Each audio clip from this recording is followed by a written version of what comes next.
Westu Hal, my friends, and welcome to the Prancing Pony, the podcast, not the inn, but as always, the good stuff still comes in pints. I'm Shawn Marchese, the real-life Lord of the Mark, and I'm not joined by the man of the West, Alan Sisto, today. He's away in Rivendell getting his broken sword reforged, so I'm speaking to you all today alone from the Golden Hall of Medusel to talk to you about language. Specifically, I want to spend some time today talking about Tolkien's invented Elvish languages. There's Quenya, the High Elven language, and Sindarin, the language of the Grey Elves. Now, I've been a fan of languages for a long time, all my life, I think, as far as I can remember. And when I first read Lord of the Rings, I remember being swept up in the idea of these entire invented languages. For me, it just filled the world of Middle-earth with a depth and a richness that sets it apart from so many other fantasy worlds that I was familiar with at the time. I am sure that I must have read Appendix E and Appendix F, which, for those of you who haven't read the books, those are the two appendices at the back of Return of the King that cover the languages and the alphabets and Tolkien's sort of theory of how he translated it all. I must have read those probably, 6 or 10 times, probably as soon as I finished reading the book. Like many Tolkien fans, I taught myself the Tengwar, which is that beautiful looping alphabet that the Elvish languages are usually written in. I'm sure I probably passed notes to my friends in high school that had Tengwar in them, and if you're listening right now, I'm really sorry, guys. But what can I say? I was just swept up in the creation of these languages. I've never really been what you would call fluent in Quenya or Sindarin. I would say I know a fair bit, probably more than average, about the vocabulary that's presented, especially in the use of names of people and places in Middle-earth. But over the course of this podcast, I hope to devote quite a bit of time to exploring the languages, perhaps through short episodes from time to time, just like this one. For this first one today, since Alan and I have been spending a lot of time talking about Tolkien's life and his approach to his work and the influences that contributed to the creation of his world, I wanted to focus on the real-world origins of Quenya and Sindarin. In other words, the real linguistic influences, the real languages, the real-world languages that led to inspire Tolkien to create the languages as he presented them in their final form in The Lord of the Rings and The Hobbit and The Silmarillion. I won't be opening up Barliman's bag today to check the mail. Unfortunately, I don't know if you've been listening to the news, but Sauron has armies of Uruk-hai all along the fords of Isen, so I can't get through the Gap of Rohan to make it to Bree, can't get the mail. So I won't be able to answer the mail today, but I will remind everyone that you can send us your questions at theprancingponypodcast@gmail.com, or on our Facebook page, The Prancing Pony Podcast, or on Twitter @PrancingPonyPod. And we will get to those questions as soon as we can. And by all means, if I mispronounce any Quenya or Sindarin today, as I inevitably will, please write in to correct me. So with that said, why don't I go ahead and jump right in.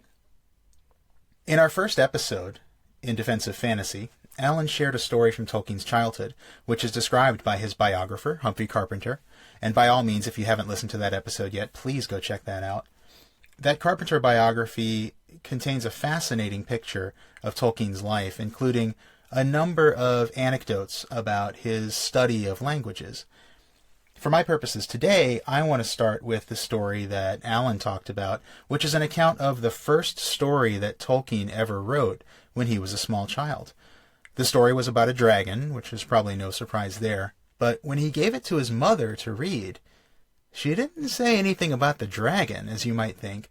She actually took the opportunity of reading this story to correct his English. She corrected a little stylistic flaw in the prose of the story, informing young Ronald that one cannot say a green great dragon, but rather must say a great green dragon. As I think I said in discussing with Alan in that first episode, to me, when I read that, it felt to me like the first time that Tolkien discovered that language had rules. And it seems as though the rest of his professional and creative career was kind of devoted to chasing down the rules of language and learning where it all came from and what it all meant. So that's just fascinating to me that it seems like that's where it all began. And if you think about it, it was the first story he ever wrote and the first time he ever became fascinated by language. So even to Tolkien, in his personal pursuit, story and language always went together. So it's not too surprising that he takes the approach to language that he does in his stories.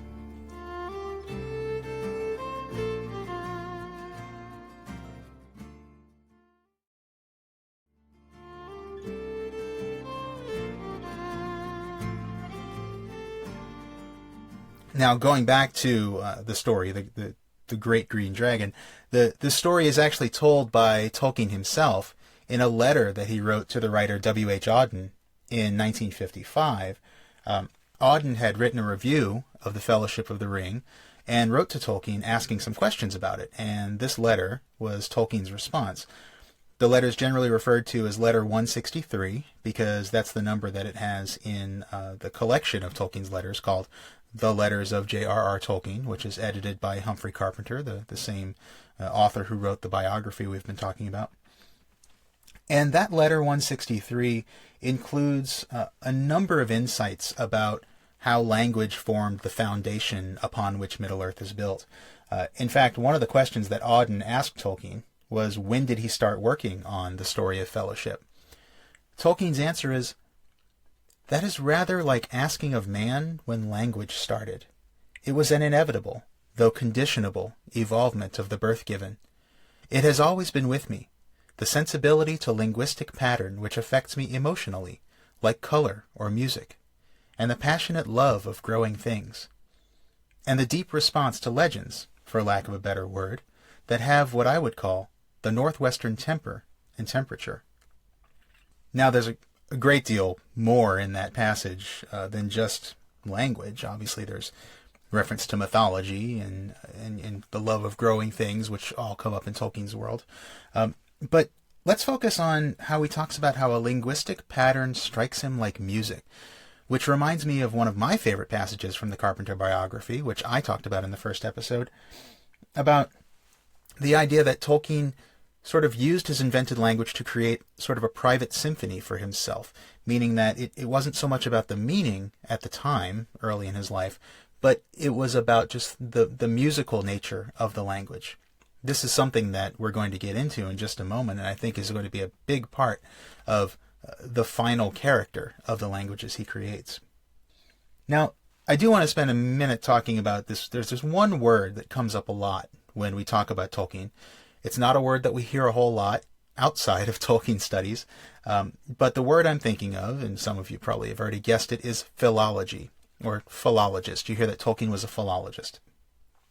So what does that mean? Well, in Greek, it literally means the love of words, but for our purposes, it refers to a type of linguistics. It's basically the study of the history of languages, the history of words, how they relate to one another, the origins and the development of words across a family of languages, and sort of the way words pass from one language to another. You can think of it as a study of language and the history of language in general without being a study of any particular language. And this was Tolkien's passion, was really studying language itself as opposed to wanting to be fluent in a particular language. Now, he was fluent in many languages, but again, I think he always approached it from the perspective of philology. So it's maybe not too surprising when we hear about those times when he wasn't able to learn a language, which I want to talk about now, because one of the things Tolkien says to Auden in his letter is that he had a little trouble teaching himself the Finnish language when he wanted to translate the Finnish epic, the Kalevala. So going back to letter 163, Tolkien says, "I mentioned Finnish because that set the rocket off in story. I was immensely attracted by something in the air of the Kalevala, even in Kirby's poor translation." Now he's speaking there of W.F. Kirby, who was an English folklorist who was responsible for translating a very popular English translation of the Kalevala that Tolkien had access to when he was a young man. I think was probably the first one that he would have seen.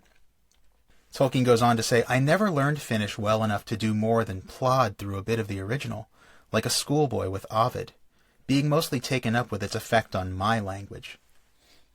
Now, I'm sure Tolkien was probably just being his usual humble self in regards to his deficiencies in being able to learn Finnish. Though it is worth noting that Finnish is a language that's unrelated to most of the languages Tolkien was familiar with. I'll sidetrack briefly here and say that most of the languages of Europe are part of what we call the Indo-European language family. So this includes the Germanic languages that Tolkien was so fond of, from English, Dutch, German, Icelandic, Norwegian, and Swedish, to even including things like Latin and French and Spanish and Italian and Greek. Really, pretty much all of the languages, even with the Celtic languages such as Welsh, I would say pretty much all of the languages that Tolkien would have been familiar with were part of this Indo-European language family, and Finnish is not. So I can see that it would have been alien even to as gifted a linguist as Tolkien. In fact, he says just about as much in the Auden letter when he says, "It was like discovering a complete wine cellar filled with bottles of an amazing wine of a kind and flavor never tasted before. It quite intoxicated me, and I gave up the attempt to invent an unrecorded Germanic language, and my own language, or series of invented languages, became heavily Finnicized in phonetic pattern and structure." So although he couldn't quite master the Finnish language to his liking, though I'm sure he could probably still translate circles around me, he was still in love with what he called the acute aesthetic pleasure derived from a language for its own sake, not only free from being useful, but free even from being the vehicle of a literature. So think back to this idea of the musicality of language, and the idea of appreciating a language just for the way it sounds as opposed to what it means. As Tolkien says, it's free from being useful. He loved the sounds of Finnish, even if he wasn't able to master it. And he was sufficiently inspired by the musicality of the language, the sound, the structure, the phonetics, the way the sounds of the language struck his ear. He was inspired enough by this that he made his own invented language, this fairy language that he had started working on. He made that sound more Finnish, even though the words themselves weren't really based on Finnish and didn't really have any true relationship to Finnish, but he just sort of made it sound more like it. Once he had gotten to that point, then as Tolkien says, and as we sort of alluded to in our first episode, it was an attempt to give a background or a world in which my expressions of linguistic taste could have a function. And those again are Tolkien's own words from the Auden letter. It was in the search for a culture and a people to speak that language. He didn't want to just invent a language. He wanted to know who spoke it. And in trying to figure out who would speak that language, he developed the world of Middle-earth. Basically, this language he was working on, this very bright and lilting and musical, very airy, almost ethereal fairy language that he was working on, became Quenya, the language of the High Elves. And if you're familiar with Tolkien's story, these are the elves who left their birthplace in the Bay of Cuiviénen to live in the blessed realm of Valinor, under the light of the two trees, when the world was a more beautiful place. Now, if you don't know what I'm talking about, stay tuned to future episodes, because you're in for a really fantastic story that we're gonna read together. But again, it was this idea that this language was spoken by beings of light and majesty and beauty. So you get these phrases that are almost haunting in their beautifulness, and haunting in sort of their majesty and the amount of light and music that's in these phrases. Phrases like the one that I'm about to butcher here, that Frodo says to the elf Gildor Inglorian in the 3rd chapter of Fellowship of the Ring when he meets him, and Frodo says, "Elen silla lumen amantielvo," which means a star shines on the hour of our meeting. Or another one, not even a phrase, but just one of my favorite words, this beautiful word, which means goodbye or farewell in Quenya, which is namarie. Namarie. It's just such a beautiful word, and it's musical, it's light, it's bright, but not really cheery. It's sort of sad in a way, and it's just fascinating that it just fits especially the High Elves, and especially the Noldor, as we're going to get to know them through the reading of the Silmarillion. But it just fits that race so well that it's really just it's wonderful the way he ties the language to the people that spoke it. Now, another thing about Quenya is that Tolkien intended it not only to be the language that was spoken by these High Elves in thousands of years before the events of the Lord of the Rings, but by the time of the Third Age, which is when Lord of the Rings takes place and when Bilbo and Frodo have their quests, the Quenya language had become what Tolkien called a kind of Elven Latin. And these are his words from letter 144 in the same letter collection. So it's not only this ancient tongue that was spoken, and that still is spoken in parts of Middle-earth, but it's also a language of lore and song and history, even to men, such as the men of Numenor or the men of Gondor. My favorite latter-day example of the Quenya language is the Oath of Elendil. So those of you who are familiar with sort of the backstory to Lord of the Rings, Elendil is Aragorn's ancestor who founded the kingdoms of Arnor and Gondor. And when he arrived in Middle-earth, he spoke this phrase, which Aragorn himself actually repeats at his coronation, when he says, Et earelo endorenna otulien, sinomi maruvan, ar hildinyar tenam barmeta. Which means, if I pronounced it even halfway correctly, out of the great sea to Middle-earth I am come. In this place I will abide, and my heirs, unto the ending of the world. And if you can hear those lines without feeling this sort of bittersweet sadness as you watch Viggo Mortensen putting his crown on with his well-groomed beard, he's not scruffy little Strider anymore. He's King Elisar at his coronation at the end of Return of the King. If you don't think of that, well, you're made of stronger stuff than I am. So that's Quenya. Now we'll talk a little bit about Tolkien's other Elvish language, the Sindarin language that's spoken by the Grey Elves, or the Sindar. Now, when the High Elves went to Valinor, the Sindar, the Grey Elves, with their cousins, basically stayed in Middle-earth. And so their language is the one that forms the names, most of the names, not all, but let's say most of the names for the characters and the places that we see in Middle-earth. Tolkien said that he derived Sindarin from sort of a hypothetical common ancestor that it would have shared in common with Quenya. So again, knowing quite a bit about the way languages develop over time, he sort of hypothesized that there was a proto-Elvish that I think people may be more familiar with the languages. I think there's maybe can write in and correct me about this, but I think that there are some roots of the Proto-Elvish that we do know, but there aren't actually any written passages of it. Only the two later, the Quenya and the Sindarin. But anyway, so the idea was that Quenya and Sindarin were both evolved from this Proto-Elvish that Tolkien had in his mind. But if it took one path to become Quenya, to become this very light and musical and airy language, it took a very different path to become the Sindarin language. And Tolkien's idea here was that this is showing how the Grey Elves and the High Elves sort of drifted apart during the ages of separation between them. The real world language that Tolkien used was Welsh. And so he basically,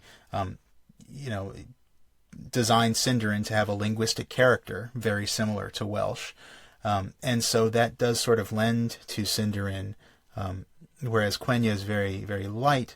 Sindarin has, there's kind of a shadowy mysteriousness to it almost, that I think fits the idea that these are, Grey Elves that didn't have the experience as a race that the High Elves did.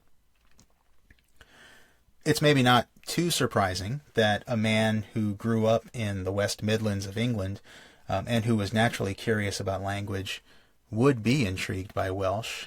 He didn't grow up that far from the border of Wales, and he would have had exposure to the language that was probably just enough as a boy to sort of whet his appetite. In fact, Tolkien tells Auden that a fascination that Welsh names had for me, even if only seen on coal trucks, from childhood is another strand of linguistic inspiration, he means. He says, though people only gave me books that were incomprehensible to a child when I asked for information. I did not learn any Welsh till I was an undergraduate, and found in it an abiding linguistic aesthetic satisfaction. I love the idea of these coal trucks because it's very mysterious. What are these coal trucks? Carpenter actually in the biography goes into a little bit more detail, saying that as a boy Tolkien would watch the curious names on the coal trucks in the sidings below, odd names which he did not know how to pronounce, but which had a strange appeal to him. Now I have Carpenter's book in front of me right now. I'm actually looking at a list of Welsh words that Carpenter cites as examples. I also do not know how to pronounce them, and I am not going to make an attempt here. Sorry, I've already, in previous podcast episodes, I've already made an attempt to pronounce Anglo-Saxon, Ancient Greek, and now Quenya, so I think I need to either quit while I'm ahead, or maybe quit while I'm not too far behind.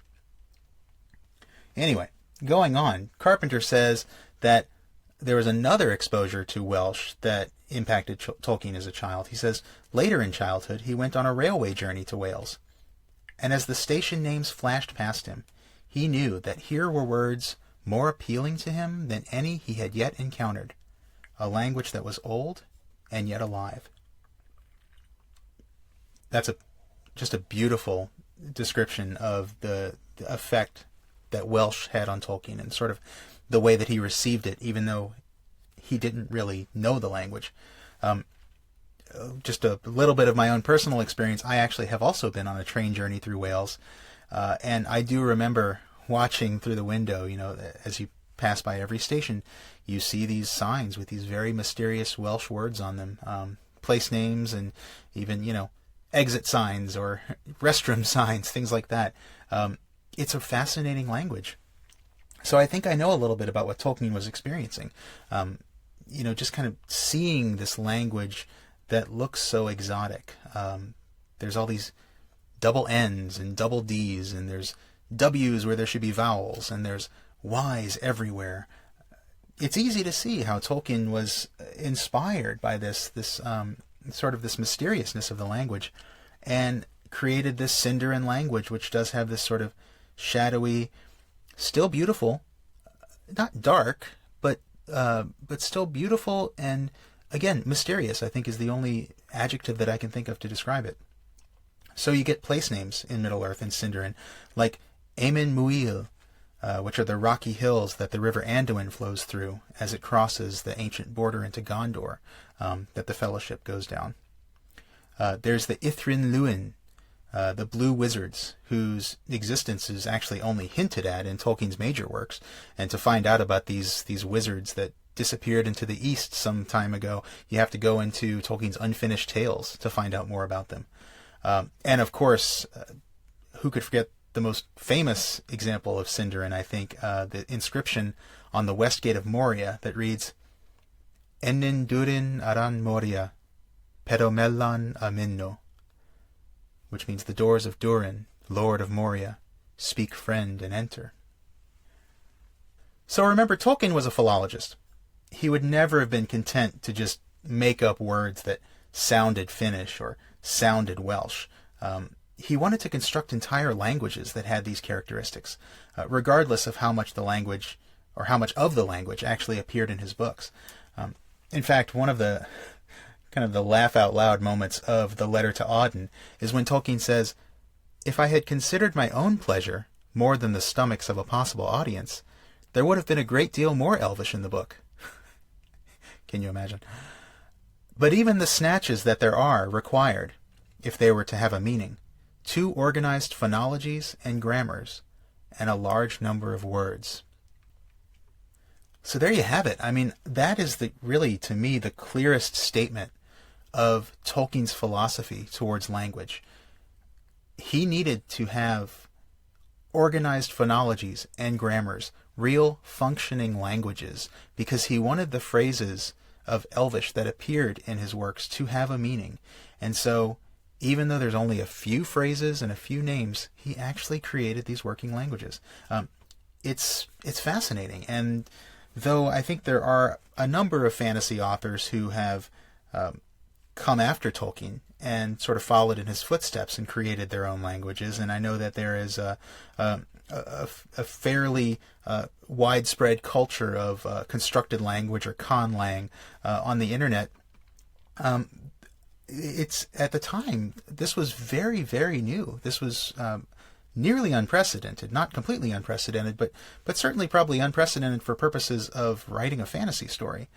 And it's really one of the things that makes Tolkien's world so much bigger, feel so much more real, the way it does. And I think it's really one of the things that sets up that secondary world in a way that allows us to enter with our mind and sort of enter that state of being in what Tolkien calls secondary belief, if you recall what we discussed when we talked about on fairy stories in our first episode. So it really is just an integral part of the depth and the color and the reality of that world. And for those of us who consider ourselves word nerds and who are similarly fascinated by language, though having a tiny sliver, not even a sliver, of the knowledge of language that Tolkien did, for those of us who are interested, he's left a wealth of material behind that we can explore if we want or not. If you prefer, you can just let it sit there in the background as set dressing, and it just sort of aids in the reality of the world. But then, for those of us who are interested in exploring, it's there, and it's just a trove of information. And again, one of my favorite things about Middle Earth as a whole, and one of the things that has always really resonated with me as a reader. So there you have it, Quenya and Sindarin, and sort of the real world influences that led to those. Unfortunately, I think that's about all the time I have for today, but hopefully we will do some more short special episodes like this whenever we can, just to give additional information that maybe we don't have time for in the full-length episodes, but that we still want to share, we think is interesting, and hopefully you think is interesting too. For now, though, be on the lookout for our next full-length episode, where Alan and I will begin our reading of the Silmarillion with Ainulindale. And subscribe so you can catch that episode as soon as it comes out. To subscribe to our podcast, or catch up with episodes that you've missed, look for us on iTunes or on Stitcher, or you can use the RSS feed that's listed on our website, theprancingponypodcast.com. Don't forget, at our website, you will find our official library with links to where you can pick up affordable paperback copies of all the books we read through, including the letters of J.R.R. Tolkien, which I've been going through today, and the Humphrey Carpenter biography that, again, really provides an excellent overview of Tolkien's life, and I think is just a fascinating read for anyone who's interested in learning more about the man behind the stories. Please like us on Facebook, just search for the Prancing Pony Podcast, and follow us on Twitter, @PrancingPonyPod. And you can also listen to this and all of our other episodes on our YouTube channel. And please, if you're an iTunes listener, please take a moment to review us on iTunes. We really, really appreciate just the few seconds it takes to write a review for us. Thank you. Thank you very much. And thank you to those who have already written reviews. Don't forget to send us your questions, comments, or your personal recipe for lembas bread at theprancingponypodcast@gmail.com. And we'll read it as soon as we can and answer it here on the show. And if you like these short special episodes like this, let us know. We'll do more of them every time we have a topic that we want to cover that we don't get to in the main episodes. Well, as my favorite Numenorian Alan would say, 29 minutes is far too short a time to spend amongst such admirable listeners. But until next time, farewell, friends.